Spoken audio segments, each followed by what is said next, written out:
어머니 병상에 누웠으니 이제 돈 쓸 일 없겠네. 시아버지가 웃으며 한 말입니다. 중풍으로 쓰러진 제 친정 엄마를 두고 저는 그 순간 손이 떨렸습니다. 말이 안 나왔습니다. 그런데 시아버지는 거기서 멈추지 않았습니다. 그 통장, 이제 우리가 관리해 줄게. 제 어머니 노후 자금 통장을 달라는 말이었습니다. 병원비도 못 내고 계신 어머니 돈을. 저는 그날 결심했습니다. 더 이상 참지 않기로. 그리고 한 달 뒤 시댁에 2가지를 보냈습니다.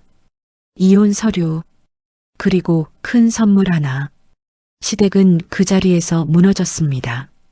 봄이었습니다. 벚꽃이 지던 날 저는 병원 복도에 서 있었습니다. 손에는 따뜻한 미음 한 그릇. 어머니가 좋아하시던 단호박 미음이었습니다. 병실 문을 열었습니다. 어머니는 침대에 누워 계셨습니다. 눈만 겨우 뜨고 손가락 하나 제대로 못 움직이시고 엄마 나왔어. 어머니 눈이 제 쪽을 향했습니다. 눈물이 고였습니다. 말씀은 못 하셨습니다. 중풍이 온 이후로 말문이 막히셨습니다. 저는 어머니 손을 잡았습니다. 차가웠습니다. 오늘 단호박 미음 가져왔어. 맛있게 먹어. 숟가락으로 천천히 떠드렸습니다. 어머니는 힘겹게 삼키셨습니다. 그 모습이 너무 안쓰러워서 저는 창밖을 봤습니다. 눈물 들키고 싶지 않았습니다. 제 이름은 정미숙입니다. 올해 56. 이 나이에 무슨 사연이 있겠냐 싶으시겠지만 제 22년은 사연 덩어리입니다. 저는 무남 동료입니다. 아버지는 제가 12살 때 돌아가셨습니다. 그 뒤로 어머니가 혼자 저를 키우셨습니다. 공장에 다니셨습니다. 새벽 5시에 나가서 밤 9시에 들어오셨습니다. 손이 항상 거칠었습니다. 겨울에는 손등이 터서 피가 맺혔습니다. 그래도 웃으셨습니다. 미수가 엄마 일 많이 했더니 배고프다. 밥 해줄래? 그 말이 지금도 귀에 생생합니다. 어머니는 그렇게 20년을 일하셨습니다. 저 대학 보내시려고, 저 결혼시키시려고 그렇게 모으신 돈이 8천만 원이었습니다. 남편 박철수를 만난 건 제가 34때였습니다. 선을 봤습니다. 말이 적은 사람이었습니다. 표정도 별로 없었습니다. 그래도 나쁜 사람은 아니었습니다. 적어도 그때는 그랬습니다. 결혼식은 작게 했습니다. 어머니가 3천만 원을 보태주셨습니다. 미수가 이거 엄마가 해줄 수 있는 전부야. 잘 살아야 해. 저는 그 돈이 어머니 손마디마디에서 나온 돈인 걸 알았습니다. 시댁은 경기도 광주에 있었습니다. 시아버지 박완수, 그때 나이 64, 목소리가 컸습니다. 늘 팔짱을 끼고 앉아 있었습니다. 처음 인사드리던 날 시아버지가 물었습니다. 미숙 씨, 친정어머니 뭐 하시나? 저는 공손하게 대답했습니다. 공장 다니시다가 지금은 쉬고 계세요. 시아버지가 고개를 끄덕였습니다. 혼자 사시나? 네, 혼자 사세요. 재산은? 저는 잠깐 멈췄습니다. 처음 만나는 자리에서 재산을 묻는 게 이상했습니다. 하지만 어른이 물으시니 대충 넘겼습니다. 많지 않아요. 시아버지가 웃었습니다. 뭐, 괜찮아. 우리 철수가 잘 벌면 되지. 그 웃음이 조금 이상했습니다. 하지만 그때 저는 몰랐습니다. 그 웃음이 무엇을 향하고 있는지. 결혼 후 시댁과는 한 달에 한 번 만났습니다. 명절에는 3박 4일씩 시댁에 있었습니다. 차례 준비, 제사 준비, 친척 식사 준비. 저 혼자 다 했습니다. 시어머니는 허리가 안 좋다고 앉아 계셨습니다. 시누이는 손님이라고 소파에 앉아 계셨습니다.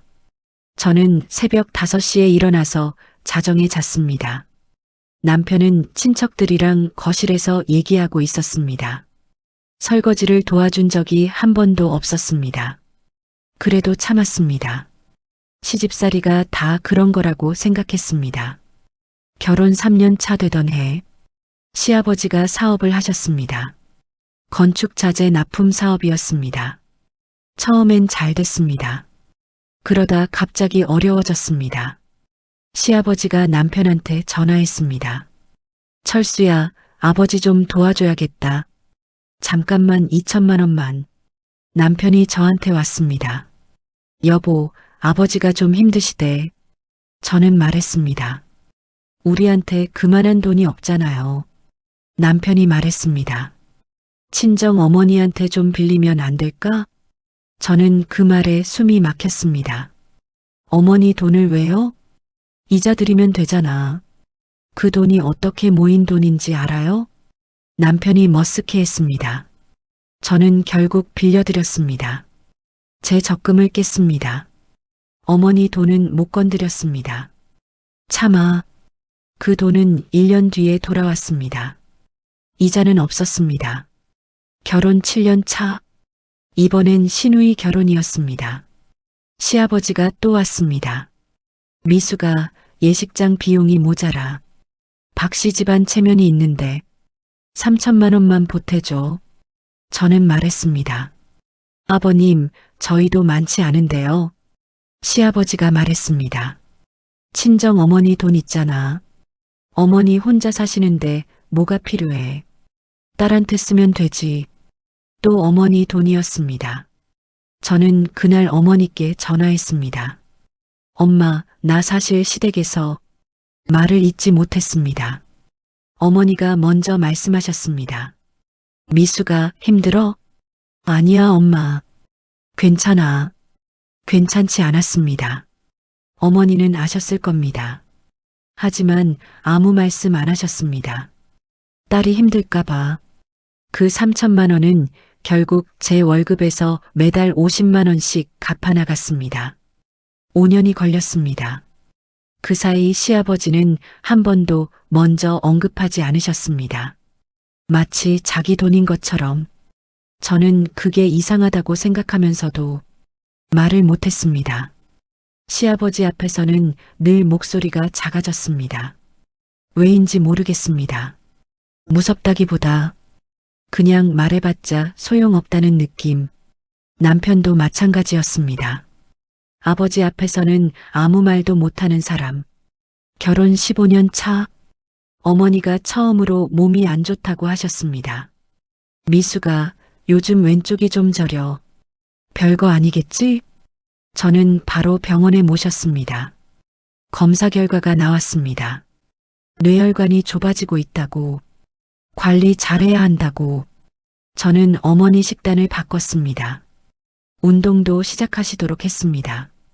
한 달에 한 번 병원 데려갔습니다. 그러는 사이 시아버지는 또 돈 얘기를 꺼냈습니다. 미수가 내가 요즘 친구들이랑 부동산 투자를 좀 하려는데 소액이면 되거든. 1천만 원만. 저는 말했습니다. 아버님, 저 지금 어머니 병원비도 있고요. 시아버지가 말했습니다. 어머니가 아프기는 해? 아직 멀쩡하게 돌아다니시잖아. 어머니 건강을 가지고 투자 자금을 따지는 말이었습니다. 저는 그날 처음으로 시아버지가 진짜 어떤 사람인지 느꼈습니다. 그리고 결혼 19년 차. 어머니가 쓰러지셨습니다. 새벽 3시였습니다. 어머니 이웃분이 전화하셨습니다. 미숙 씨, 어머니가 쓰러지셨어요. 119 불렀어요. 저는 잠옷바람으로 뛰어나갔습니다. 병원 응급실. 어머니는 링거를 맞고 계셨습니다. 눈은 뜨고 계셨지만 말씀을 못 하셨습니다. 엄마. 저는 어머니 손을 잡았습니다. 의사 선생님이 말씀하셨습니다. 뇌경색입니다. 좌측 뇌혈관이 막혔어요. 언어 기능 회복은 시간이 걸릴 수 있습니다.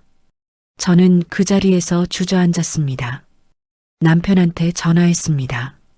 어머니 쓰러지셨어. 남편이 말했습니다. 많이 심해? 저는 말했습니다. 뇌경색이래. 잠깐 침묵이 있었습니다. 아버지한테는 말해야겠네. 저는 그 말이 무서웠습니다. 왜인지 모르게 다음 날 오전 시아버지가 병원에 오셨습니다. 병실에 들어오시더니 어머니를 잠깐 보셨습니다. 그리고 저한테 말씀하셨습니다. 고생이 많네. 그 말 한마디, 그게 전부였습니다. 그리고 나가시면서 조용히 말씀하셨습니다. 미수가 나중에 얘기 좀 하자.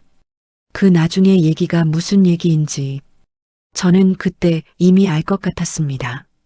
그날 저녁 저는 병실 복도 의자에 앉아 있었습니다. 면회 시간이 끝났는데도 집에 못 갔습니다. 어머니 곁을 떠나기가 싫었습니다. 핸드폰을 켰습니다. 남편한테 문자가 와 있었습니다. 여보, 어머니 통장 관리 어떻게 할 거야? 저는 그 문자를 한참 들여다봤습니다. 어머니가 병원에 누운 지 이틀째. 아직 상태도 모르는데 통장 관리. 저는 그날 밤 잠을 못 잤습니다. 복도 의자에 앉아 어머니 병실 불빛을 바라보며 뭔가 이상하다는 느낌, 조용히 쌓이고 있었습니다. 하지만 아직 저는 얼마나 큰일이 벌어질지 몰랐습니다. 어머니가 쓰러진 지 한 달이 지났습니다. 상태는 조금 나아지셨습니다. 눈은 잘 따라오셨습니다. 손가락도 조금씩 움직이셨습니다. 하지만 말은 여전히 못하셨습니다. 저는 매일 병원에 갔습니다. 출근 전에 들렀다가 퇴근하고 또 들렀습니다. 회사에서 퇴근하면 6시, 병원까지 버스로 40분, 면회하고 나오면 9시, 집에 오면 10시, 밥은 편의점 주먹밥으로 때웠습니다. 잠은 하루 5시간. 그래도 어머니 얼굴 보면 다 잊혔습니다. 엄마, 오늘 날씨 좋더라. 빨리 나와서 같이 나가자. 어머니가 눈을 깜빡이셨습니다. 그게 대답이었습니다. 그러던 어느 날 남편이 말했습니다. 여보, 아버지가 저녁에 오래. 같이 밥 먹자고. 저는 피곤했습니다. 오늘 병원 갔다 오면 늦는데 오늘 병원 좀 쉬어도 되지 않아? 저는 말이 안 나왔습니다. 어머니 병원을 좀 쉬어도 된다고. 결국 갔습니다. 병원은 다음 날 일찍 가기로 하고 시댁 식탁에 앉았습니다. 시아버지, 시어머니, 남편, 저. 저녁은 갈비찜이었습니다. 시어머니가 하셨다고 했습니다. 시아버지가 밥을 드시면서 말씀하셨습니다. 미수가 요즘 어때? 힘들지? 저는 대답했습니다. 좀 힘들긴 한데 괜찮아요. 병원 매일 가는 거야? 네. 혼자 다 하기 힘들겠네. 따뜻한 말이었습니다. 저는 그 말에 조금 마음이 풀렸습니다. 설마 오늘 식사는 그냥 식사인가? 밥이 거의 다 끝날 무렵이었습니다. 시아버지가 수저를 내려놓으셨습니다. 미수가 사실 오늘 얘기가 있어서 저는 수저를 내려놓았습니다. 어머니가 이렇게 되셨으니 앞으로 병원비가 만만치 않겠잖아. 그렇죠. 어머니 통장 관리를 잘해야 할 것 같은데. 저는 조용히 말했습니다. 제가 관리하고 있어요. 시아버지가 고개를 저었습니다. 아니, 그게 아니라 어머니 몸이 이렇게 되셨는데 혼자 통장 관리하기 어렵잖아. 우리가 좀 도와주면 어때? 저는 잠깐 멈췄습니다. 아버님이 도와주신다는 게 어떤 의미예요? 시아버지가 웃었습니다. 우리가 통장 관리를 맡아줄게. 미숙이 너도 병원 다니랴, 회사 다니랴 바쁘잖아. 우리가 병원비도 내고 관리해줄게. 저는 천천히 말했습니다. 아버님, 어머니 통장은 어머니 거예요. 제가 위임받아서 관리하고 있고요. 시아버지 표정이 굳었습니다. 그래도 집안 어른들이 알고 있어야 하지 않겠어. 우리도 가족인데. 저는 말했습니다. 어머니는 저희 친정 어머니예요. 아버님 가족이 아니시고요. 침묵이 흘렀습니다. 시어머니가 끼어들었습니다. 미수가 아버지가 나쁜 뜻으로 하는 말이 아니야. 그냥 도와주려고. 저는 고개를 끄덕였습니다. 도움은 감사한데요. 통장은 제가 관리할게요. 시아버지가 젓가락을 탁 놓았습니다. 분위기가 싸늘해졌습니다. 남편은 아무 말도 안 했습니다. 집에 돌아오는 차 안에서 남편이 말했습니다. 여보, 아버지가 서운하셨겠다. 저는 창밖을 봤습니다. 아버지가 왜 서운해요? 그냥 도와주신다는 건데. 저는 말했습니다. 도와주시려면 병원에 한번 와보시면 되잖아요. 통장은 왜 달라는 거예요? 남편이 말하지 않았습니다. 저도 더 말하지 않았습니다. 그로부터 열흘이 지났습니다. 저는 회사 점심시간에 핸드폰을 봤습니다. 시어머니한테 문자가 와 있었습니다. 미수가 아버지가 요즘 많이 속상해 하셔. 그냥 통장 사본 하나만 줘. 내역만 보겠다고. 저는 그 문자를 보고 한참 생각했습니다. 통장 사본. 내역만 보겠다고. 왜 내역을 봐야 하는지. 저는 답장하지 않았습니다. 그날 저녁 병원에 갔습니다. 어머니 얼굴이 좀 나아 보였습니다. 혈색이 조금 돌았습니다. 저는 어머니 손을 잡고 얘기했습니다. 엄마, 재활치료 시작했대. 잘 따라하고 있어? 어머니가 눈을 깜빡이셨습니다. 잘하고 있는 거야? 또 깜빡. 저는 웃었습니다. 잘하고 있구나. 우리 엄마 잘한다. 어머니 눈에 눈물이 맺혔습니다. 저도 눈물이 났습니다. 울지 마, 엄마. 나 있잖아. 그때였습니다. 핸드폰이 울렸습니다. 시아버지였습니다. 저는 병실 밖으로 나갔습니다. 여보세요.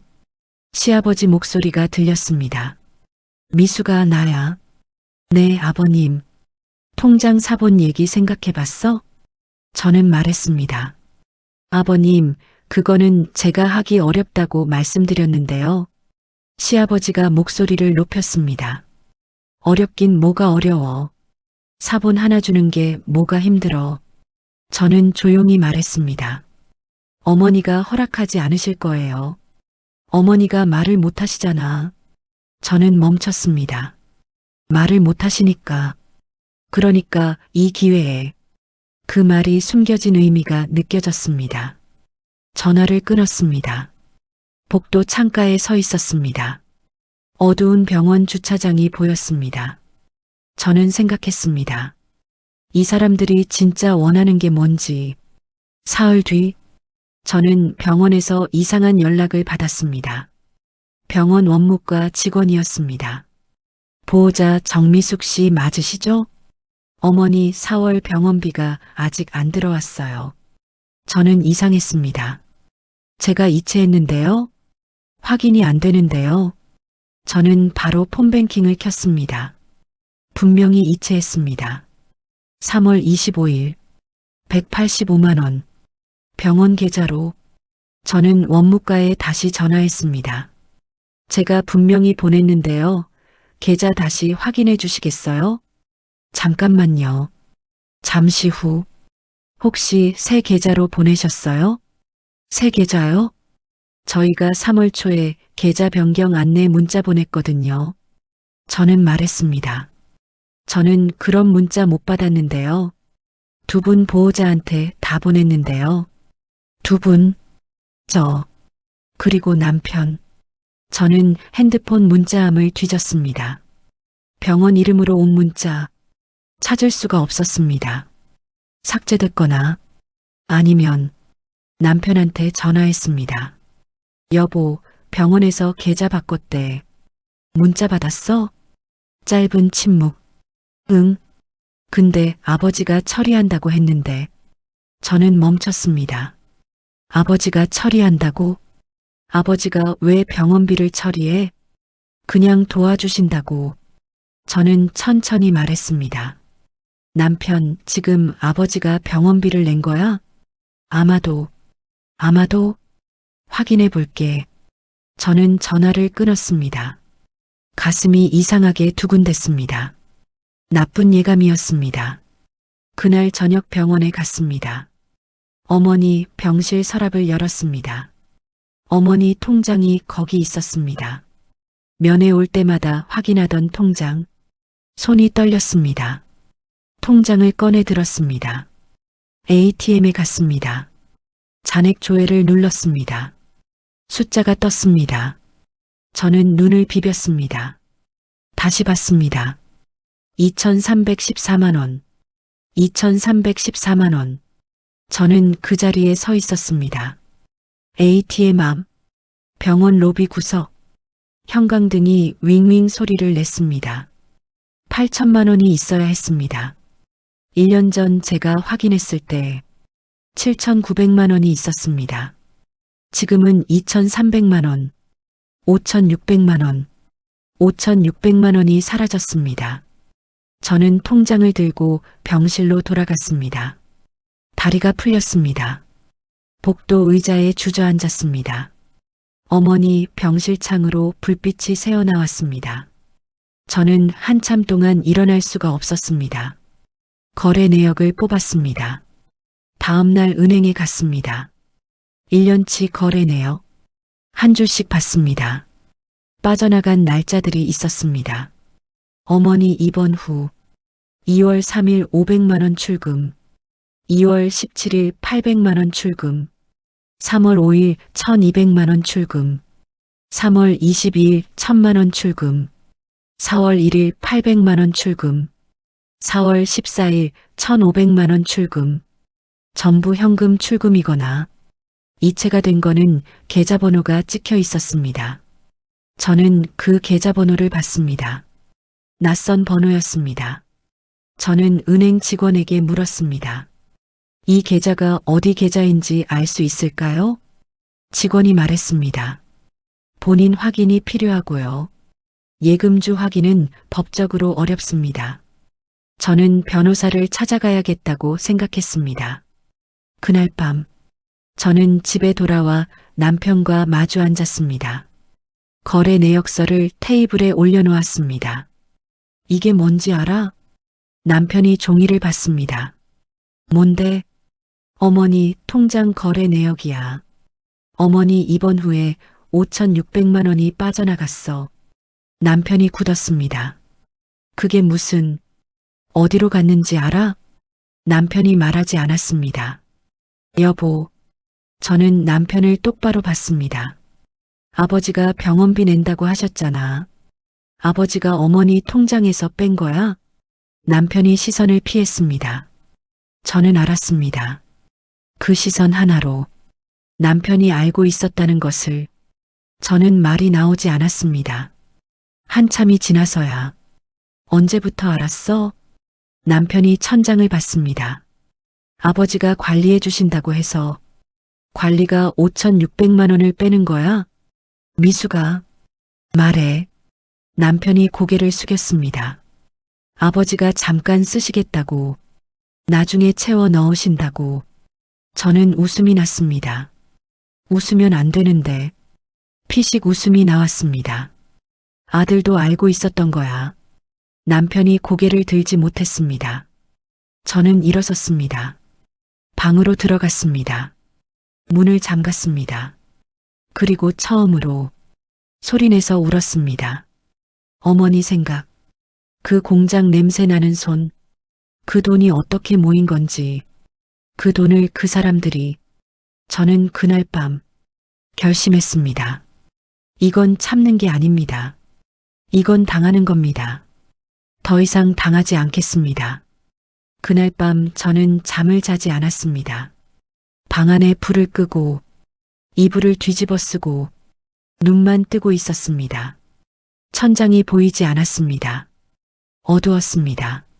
하지만 머릿속은 환했습니다. 생각이 너무 많아서. 어머니 통장, 5,600만 원, 시아버지, 남편. 저는 반복해서 숫자를 떠올렸습니다. 8천만 원, 2,300만 원, 5,600만 원, 평생 공장 다니며 모으신 돈, 새벽에 나가서 밤에 들어오시던 어머니, 손등이 터서 피 맺히던 그 손으로 모으신 돈, 그게 그 사람 손에 들어갔습니다. 새벽 2시, 저는 이불을 걷었습니다. 부엌으로 나갔습니다. 물 한 잔 따랐습니다. 거실에 남편이 소파에 앉아 있었습니다. 잠을 못 자고 있었습니다. 저를 봤습니다. 미수가, 저는 남편을 봤습니다. 할 말 있어? 남편이 입을 열었습니다.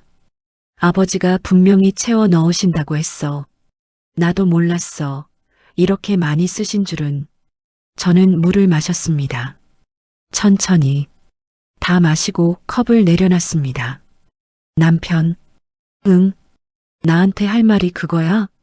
남편이 대답을 못했습니다. 미안하다는 말은 없어? 미안해. 저는 고개를 끄덕였습니다. 방에 들어가. 저는 다시 방으로 들어갔습니다. 다음 날 아침, 저는 회사에 반차를 냈습니다.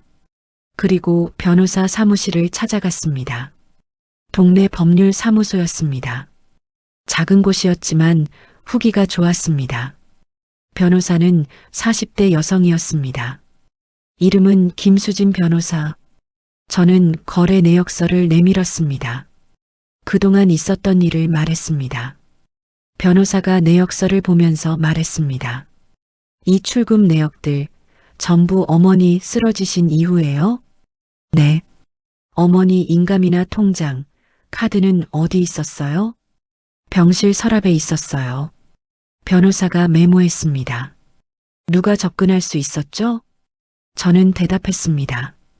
저요. 그리고 남편이 면회 온 적 있어요. 시아버지도 2번 오셨고요. 변호사가 고개를 끄덕였습니다. CCTV 확인 요청할 수 있어요. 병원 ATM이나 면회 기록. 저는 몰랐습니다. 그런 걸 확인할 수 있는지.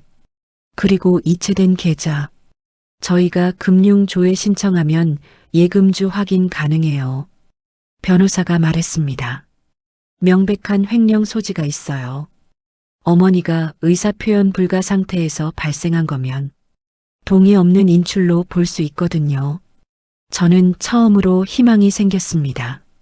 그런데 변호사가 덧붙였습니다. 한 가지 여쭤볼게요. 네. 남편분이 알고 있었다고 하셨잖아요. 네.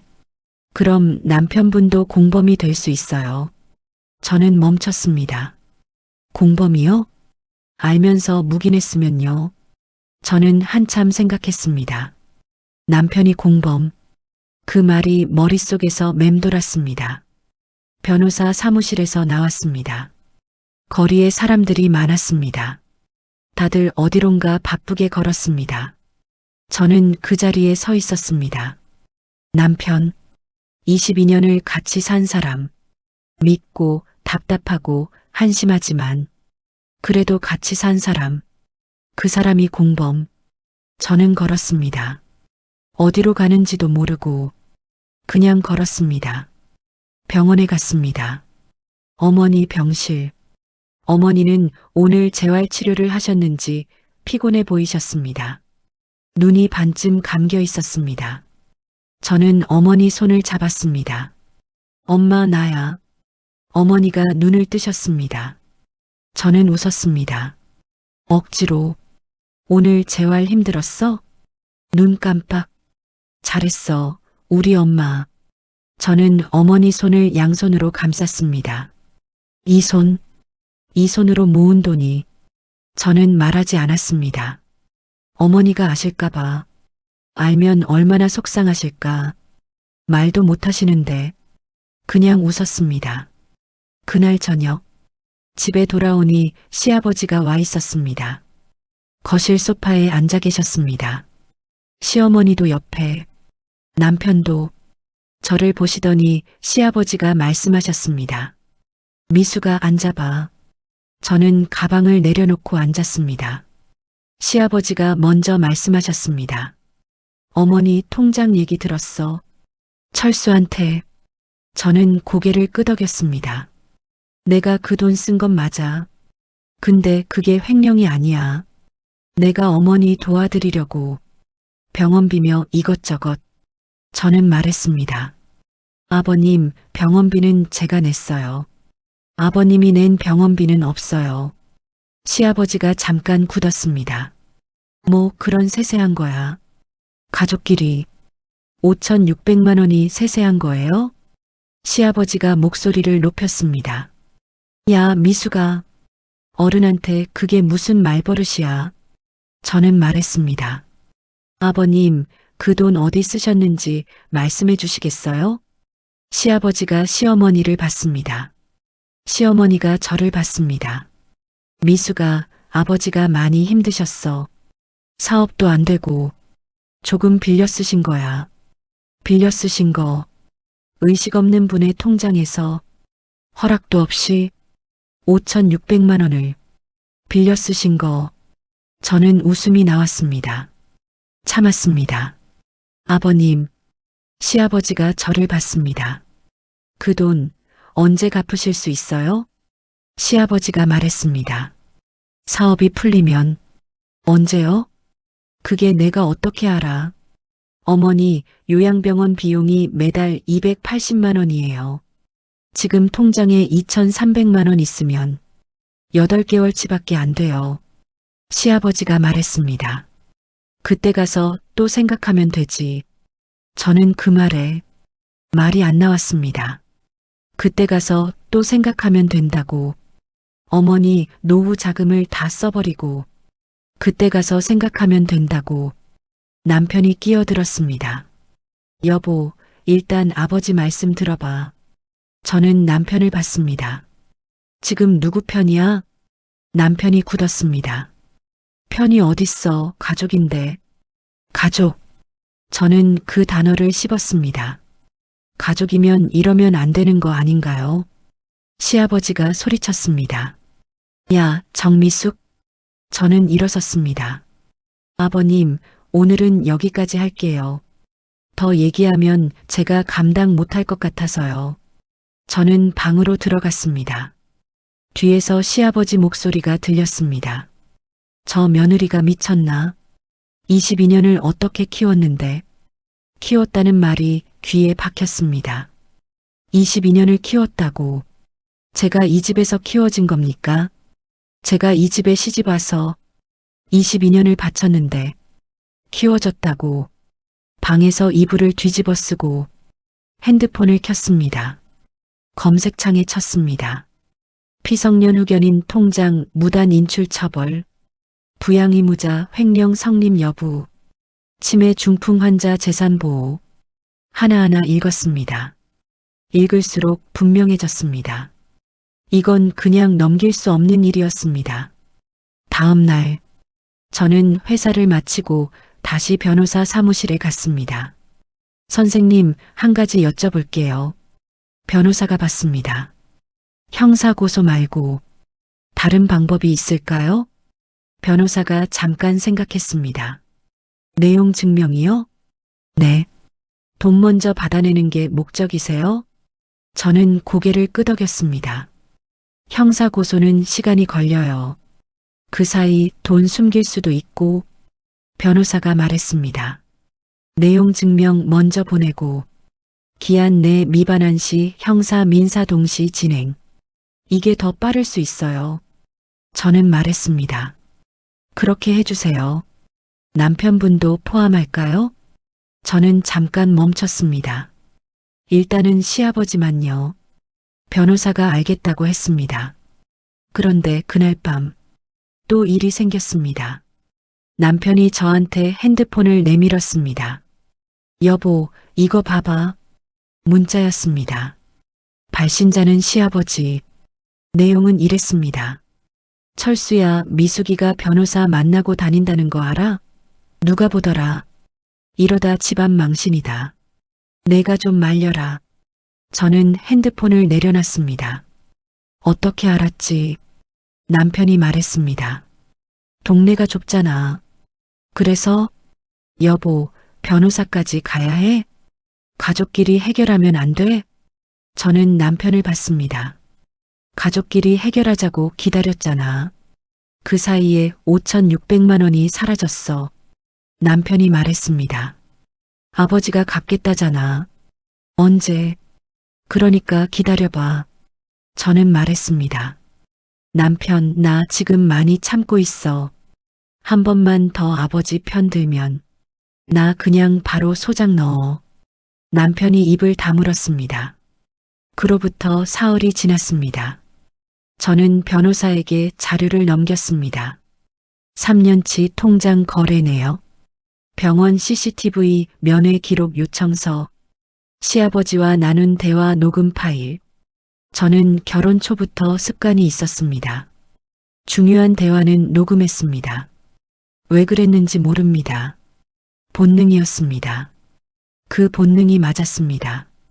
시아버지가 관리해주겠다고 했던 날 저녁 식사, 시어머니가 통장 사본만 달라던 날, 시아버지가 전화해서 말을 못하시니까라고 했던 그 말, 전부 녹음되어 있었습니다. 변호사가 말했습니다. 이 정도면 충분해요. 저는 고개를 끄덕였습니다. 언제 보낼 수 있어요? 이번 주 안에요. 저는 말했습니다. 이혼 서류도 같이 준비해 주세요. 변호사가 저를 봤습니다. 확실해요? 저는 잠깐 생각했습니다. 이혼, 22년, 아이도 없는 우리, 남편, 착한 건지 겁쟁이인지 모를 그 사람, 한 번도 내 편을 든 적 없는 그 사람, 하지만 나쁜 사람은 아닌 그 사람. 저는 말했습니다. 일단 준비만 해주세요. 쓸지 안 쓸지는 나중에 결정할게요. 그날 밤 병원에 갔습니다. 면회 시간이 끝났지만 간호사 선생님이 잠깐 들어가도 된다고 했습니다. 어머니가 자고 계셨습니다. 저는 조용히 옆에 앉았습니다. 어머니 얼굴을 봤습니다. 주름이 많이 생겼습니다. 언제 이렇게 많이 생겼는지 머리도 많이 새셨습니다. 저는 어머니 손을 잡았습니다. 엄마.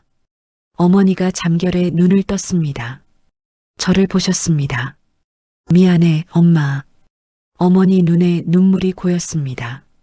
저도 눈물이 났습니다. 내가 지킬게. 엄마 돈, 내가 꼭 찾아올게. 두고 봐. 어머니가 눈을 깜빡이셨습니다.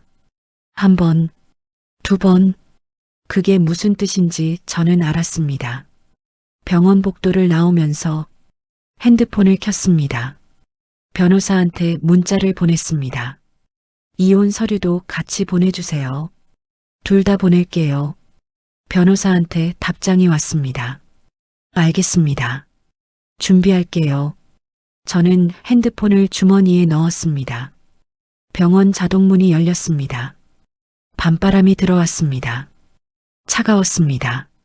하지만 저는 오한이 나지 않았습니다.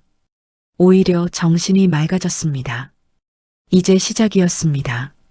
내용 증명을 보내기 전 저는 며칠을 더 움직였습니다. 조용히, 아무도 모르게 먼저 병원에 공문을 요청했습니다. 변호사를 통해서 어머니 입원 기간 동안 ATM 이용 기록, 그리고 면회 방문 기록, 병원 측에서 협조해 주었습니다. ATM 이용 기록이 나왔습니다. 저는 그 날짜들을 봤습니다. 어머니가 쓰러진 직후부터 한 달에 두세 번씩 ATM 출금 기록이 있었습니다. 저는 면회 기록과 대조했습니다. 출금이 있던 날, 거의 다 시아버지 이름이 면회 기록에 있었습니다. 딱 하나 빠진 날이 있었습니다. 3월 22일, 1,000만 원이 빠진 날, 면회 기록에는 이름이 없었습니다. 대신 이체 기록이었습니다. 저는 변호사에게 물었습니다. 이체된 계좌 확인됐어요? 변호사가 말했습니다. 나왔어요. 서류를 내밀었습니다. 저는 봤습니다. 예금주 박완수, 시아버지 본인 계좌였습니다. 저는 그 서류를 손에 들고 한참 봤습니다. 본인 계좌로 ATM 현금 인출도 모자라 본인 계좌로 직접 이체까지 저는 폴더에 서류를 끼웠습니다. 침착하게. 이미 분노는 지났습니다. 분노 다음은 냉정이었습니다. 다음으로 한 것은 녹음 파일 정리였습니다.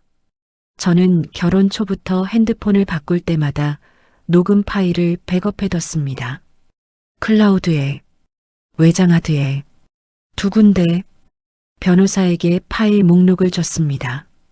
변호사가 하나하나 들었습니다. 이거 증거로 다 쓸 수 있어요. 저는 고개를 끄덕였습니다. 변호사가 특히 한 파일에서 멈췄습니다. 이 통화요. 어떤 거요? 시아버지가 어머니가 말을 못하시니까라고 한 부분. 네.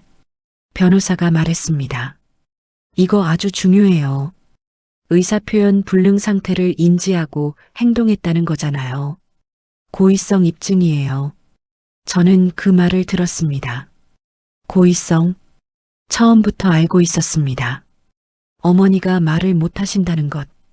그래서 잡은 기회라는 것. 저는 눈을 감았다가 떴습니다.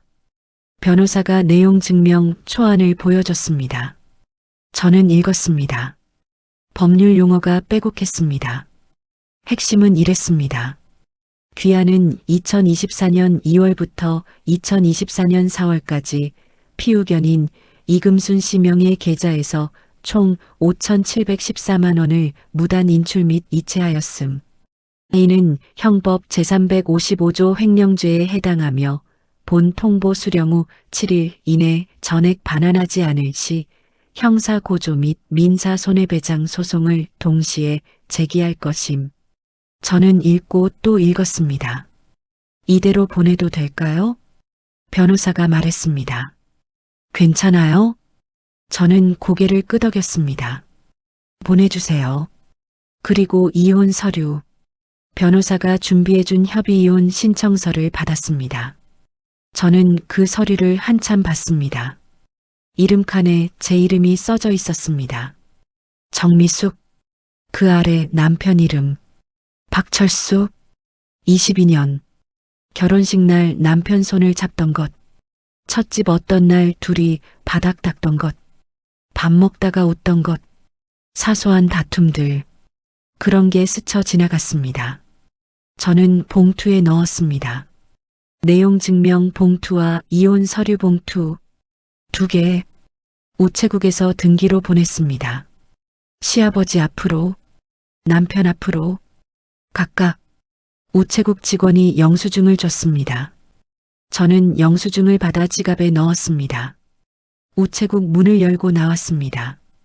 햇볕이 따뜻했습니다. 저는 잠깐 눈을 감았습니다. 바람이 불었습니다. 떨릴 줄 알았는데 떨리지 않았습니다. 오히려 오랜만에 숨을 제대로 쉬는 것 같았습니다. 이틀 뒤 등기가 도착했을 시간 시아버지한테 전화가 왔습니다. 오전 10시 저는 회사에 있었습니다. 여보세요. 시아버지 목소리가 들렸습니다. 평소와 달랐습니다. 떨렸습니다. 미수가 네 아버님. 이게 무슨 짓이야? 저는 조용히 말했습니다. 무슨 짓이요? 내용 증명이 왜 와? 변호사는 또 왜 끼워? 가족끼리 이러는 법이 어딨어? 저는 말했습니다. 아버님, 왜? 가족이면 이러시면 안 되는 거 아닌가요? 시아버지가 잠깐 말을 잃었습니다. 저는 계속했습니다. 7일 안에 돈 들어오면 생각해 볼게요. 생각해봐. 뭘 생각해봐. 고소 취하 여부요. 야, 정미숙. 아버님. 저는 목소리를 낮췄습니다. 저 지금 회사에요. 나중에 통화할게요. 전화를 끊었습니다. 점심시간. 남편한테 전화가 왔습니다. 여보, 아버지한테 전화 받았어.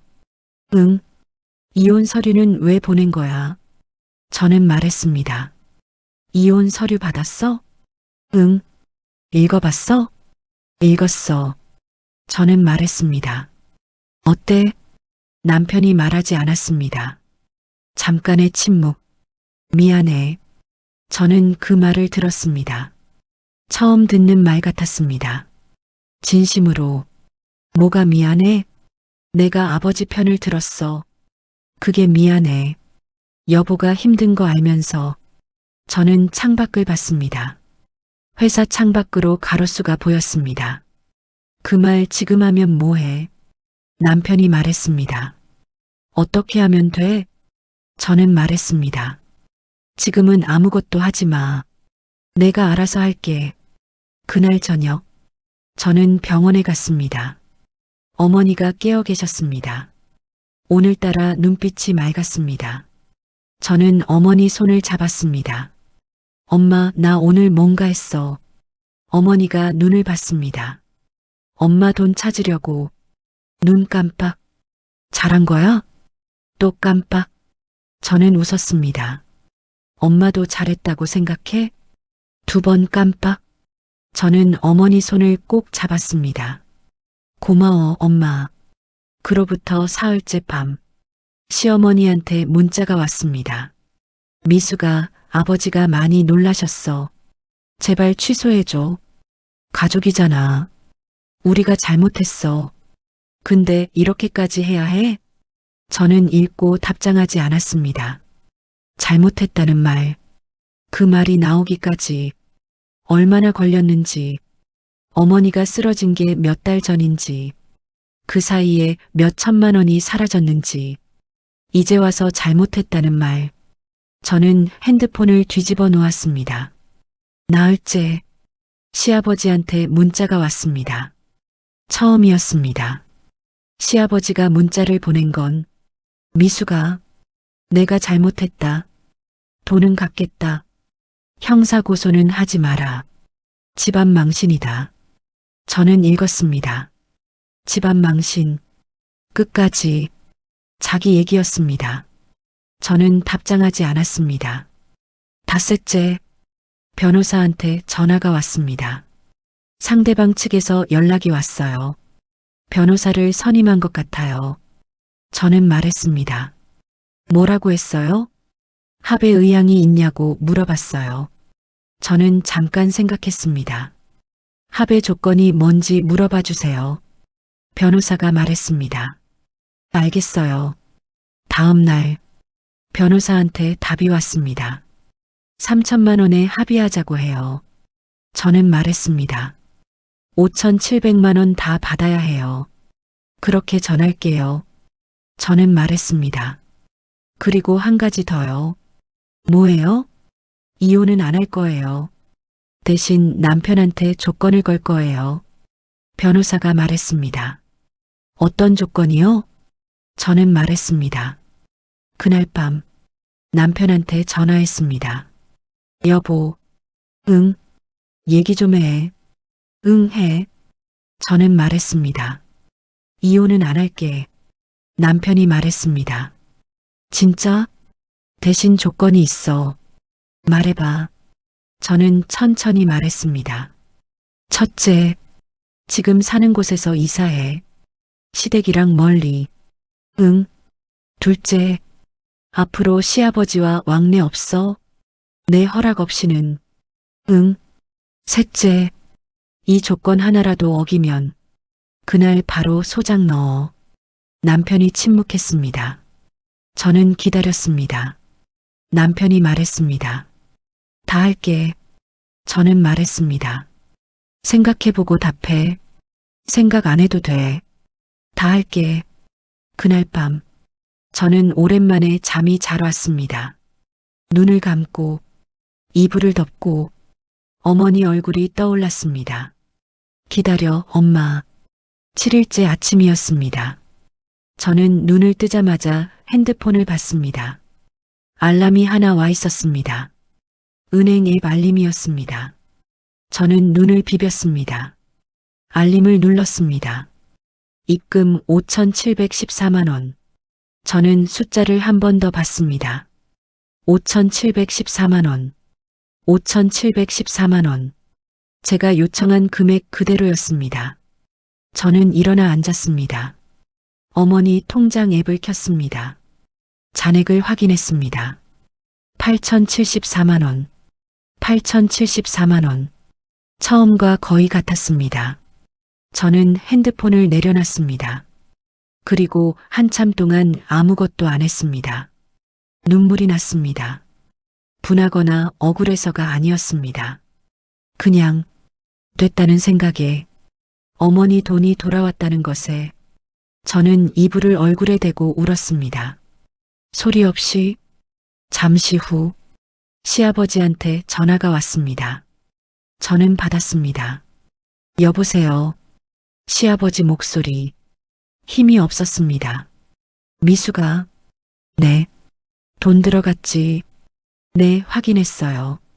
고소는. 저는 말했습니다. 취하할게요. 시아버지가 말했습니다. 고맙다.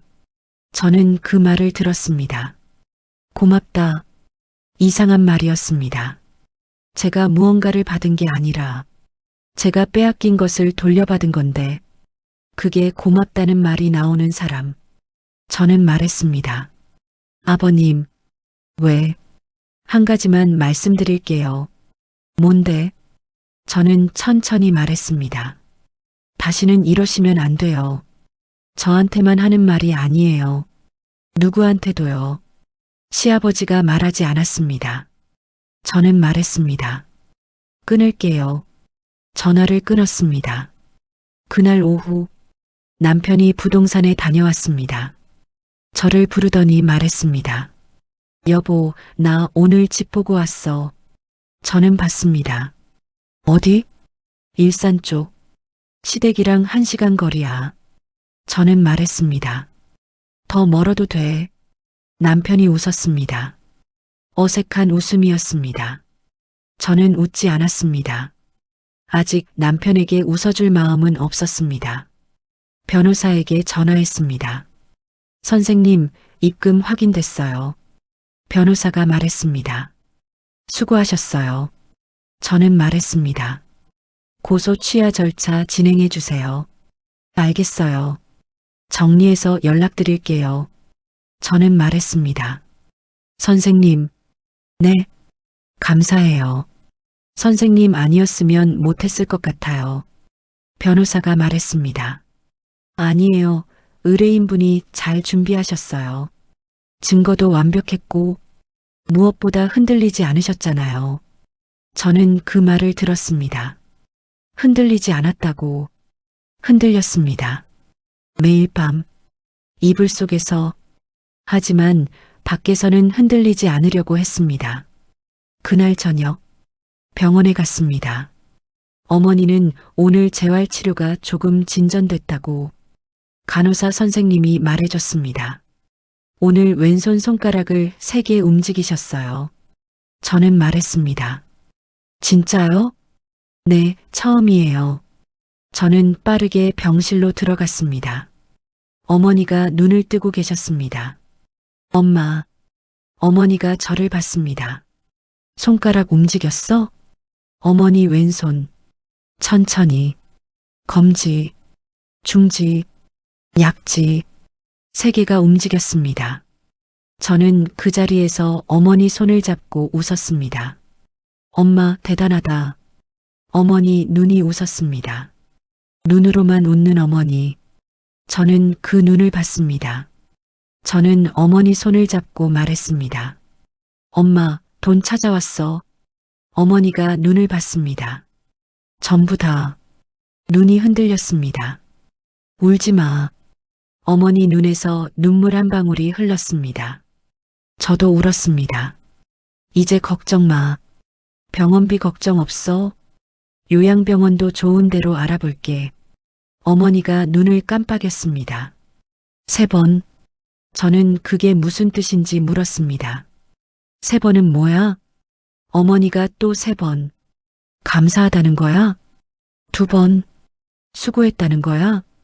2번. 그럼 뭐야?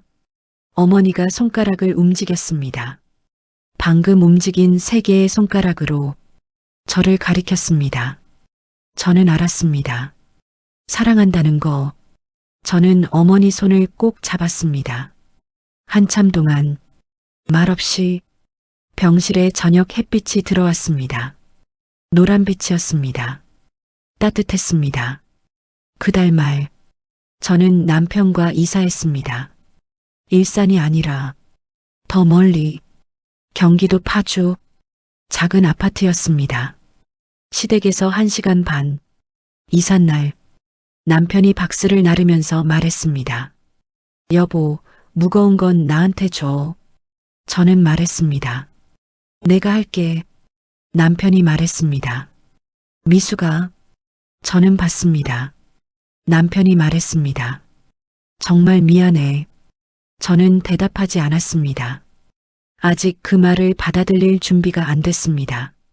새집, 거실 창으로 멀리 산이 보였습니다.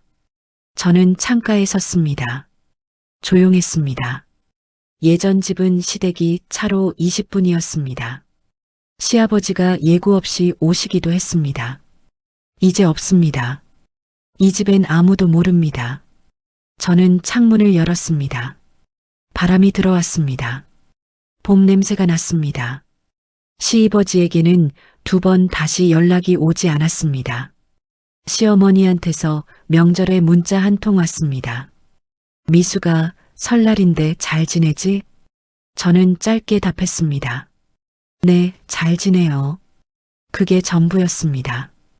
이사한 지 2달이 지났습니다. 어머니 상태가 많이 좋아지셨습니다. 왼쪽 손가락을 다 움직이실 수 있게 됐습니다. 오른쪽도 조금씩. 말은 아직 안 되셨지만 표정이 돌아오셨습니다. 웃으실 수 있게 됐습니다. 저는 어머니가 처음 웃으시던 날 병실에서 혼자 한참을 울었습니다. 기쁜 눈물이었습니다. 좋은 요양병원도 알아봤습니다. 파주 근처, 햇볕이 잘 들고 재활치료가 잘 되어 있는 곳. 비용이 월 310만 원이었습니다. 어머니 통장으로 충분히 낼 수 있었습니다. 저는 어머니를 그곳으로 옮겼습니다. 이사하던 날, 어머니가 새 병실 창가를 봤습니다. 창밖으로 작은 정원이 보였습니다. 나무가 있었습니다. 꽃도 있었습니다. 어머니가 웃으셨습니다. 저는 그 옆에 앉았습니다. 어때, 엄마? 어머니가 눈을 깜빡이셨습니다. 2번, 좋다는 뜻이었습니다. 남편과는 천천히 회복하고 있습니다. 빠르지 않습니다. 어떨 때는 밥 먹으면서 아무 말도 안 합니다. 그래도 괜찮습니다. 말없이 밥 먹는 게 거짓말하면서 웃는 것보다 낫습니다. 남편은 요즘 일찍 들어옵니다. 퇴근하고 들어오면 밥을 차립니다. 제가 늦는 날은 혼자 라면을 끓여 먹고 설거지를 하고 기다립니다. 작은 변화입니다. 하지만 22년 동안 없었던 변화입니다. 어느 날 저녁, 저는 파주 아파트 창가에 앉아 있었습니다. 남편이 옆에 앉았습니다. 둘 다 말이 없었습니다. 창밖으로 불이 들어오기 시작했습니다. 아파트 불빛들, 멀리 산 실루엣. 남편이 말했습니다. 여보, 응, 앞으로 잘할게. 저는 창밖을 봤습니다. 두고 볼게. 남편이 말했습니다. 응, 지켜봐. 저는 대답하지 않았습니다. 하지만 입꼬리가 조금 올라갔습니다. 저 혼자만 아는 웃음이었습니다. 그리고 다음 날 오전, 저는 병원에 갔습니다. 어머니 정원이 보이는 창가에 앉아 계셨습니다. 햇볕이 어머니 얼굴에 들어왔습니다. 저는 옆에 앉았습니다. 어머니가 저를 봤습니다. 웃으셨습니다. 입꼬리가 올라가는 진짜 웃음. 저도 웃었습니다. 엄마, 오늘 날씨 좋다. 어머니가 눈을 깜빡이셨습니다. 밖에 나가볼까? 휠체어 타고 2번 깜빡. 저는 간호사 선생님께 휠체어를 빌렸습니다. 어머니를 휠체어에 앉혔습니다. 정원으로 나갔습니다. 봄꽃이 피어 있었습니다. 분홍색, 하얀색, 노란색. 어머니가 꽃을 보셨습니다. 눈이 반짝였습니다. 저는 어머니 손을 잡았습니다. 따뜻했습니다. 오늘은 따뜻했습니다. 저는 조용히 말했습니다. 엄마, 봄이야. 어머니가 제 손을 꼭 쥐셨습니다. 힘없는 손이지만 꼭 저는 그 손을 느꼈습니다. 이 손이 모은 돈, 이 손이 키운 딸. 저는 눈물을 참았습니다. 오늘은 울지 않을 겁니다. 오늘은 그냥 엄마랑 봄꽃 보는 날이니까